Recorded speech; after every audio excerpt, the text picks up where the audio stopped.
பாருங்கள், நான் இன்றைக்கி வந்து நெல்லிக்காய் ஜூஸ் பண்ணியிருக்கேன். அதில் வந்து ஒரு நெல்லிக்காய் கட் பண்ணி தண்ணி போட்டிருக்கேன்.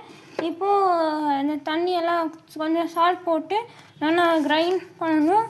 இதுதான் இப்படி கிரைண்ட் பண்ணது. அப்புறமா நான் காட்டுறேன். இன்னும் கொஞ்சம் கரைச்சிட்டு அப்புறமா நம்ம ஸ்ட்ரெயினர் வச்சு ஸ்ட்ரெயின் பண்ணணும்.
ஒரு டம்ளரில் எதுனா டம்ளரில் ஸ்ட்ரெயின் பண்ணிக்கணும்.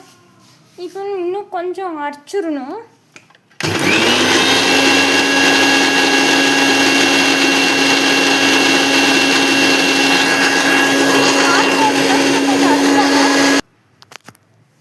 அரைச்சிருக்கு.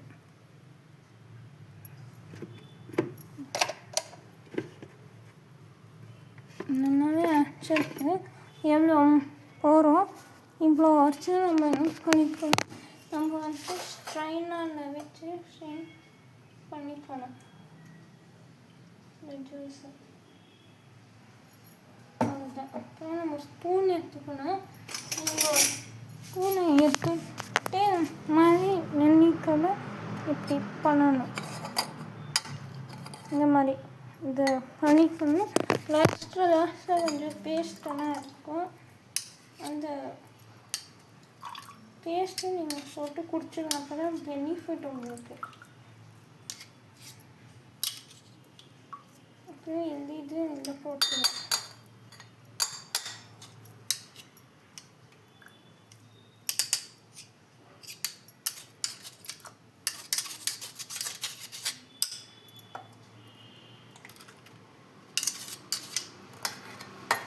வெள்ளம் டீ மசாலா வச்சு நீங்கள் ஸ்டீம் பண்ணணும்.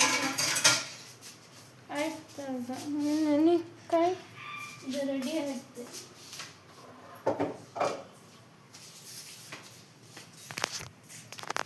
அதுங்க போட்டு